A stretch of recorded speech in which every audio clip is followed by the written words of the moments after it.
नमस्कार दोस्तों, कथा सागर में आपका स्वागत है। आज जो मैं आपको कहानी सुना रही हूँ वो एक लोक कथा है जिसका नाम है घास में गुड़िया। एक राजा था, उसके 12 बेटे थे। जब वह बड़े हो गए तब राजा ने उनसे कहा कि तुम्हें अपने अपने लिए एक एक पत्नी ढूंढ कर लानी है, लेकिन वह पत्नी एक ही दिन में सूत काट कर कपड़ा बुने, फिर उससे एक कमीज सिलकर दिखाए, तभी मैं उसे बहू के रूप में स्वीकार करूंगा। इसके बाद राजा ने अपने बेटों को एक एक घोड़ा दिया। वे सभी अपनी अपनी पत्नी खोजने निकल पड़े। कुछ ही दूर गए थे कि उन्होंने आपस में कहा कि अपने छोटे भाई को साथ नहीं ले जाएंगे। 11 भाई अपने छोटे भाई को अकेला छोड़कर चले गए। वह रास्ते में सोचने लगा कि वह आगे जाए या लौट आए। उसका चेहरा उतर गया था। वह घोड़े से उतरकर घास पर बैठ गया और रोने लगा। रोते रोते अचानक चौंक गया। उसके सामने ही घास हिली और कोई सफ़ेद चीज़ उसकी ओर आने लगी।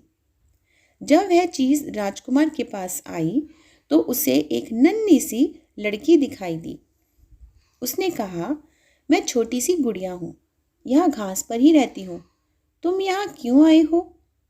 राजकुमार ने अपने बड़े भाइयों के बारे में बताया।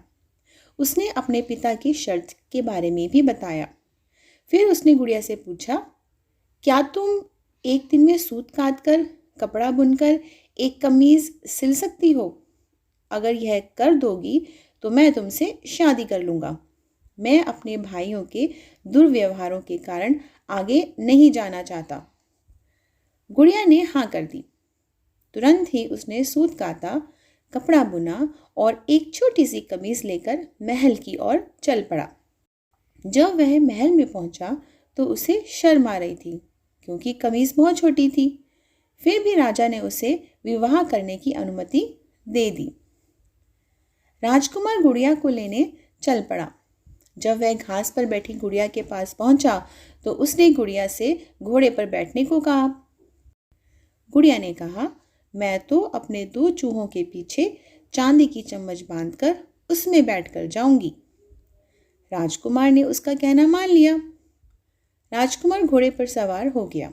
गुड़िया चूहों के पीछे बंधी चांदी की चम्मच पर सवार हो गई।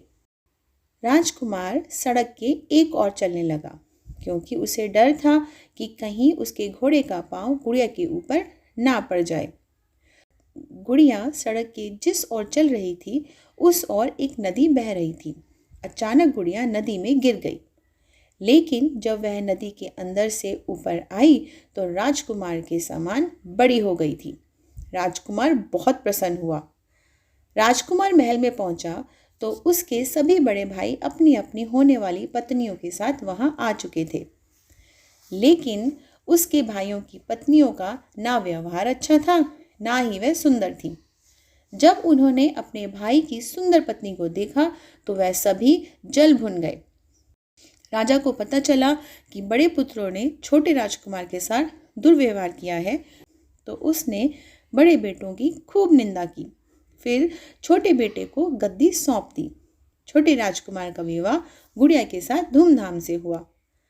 अब छोटा राजकुमार राजा था और गुड़िया रानी। दोनों बहुत ही खुशी खुशी रहने लगे। उम्मीद है आपको ये प्यारी सी कहानी पसंद आई होगी।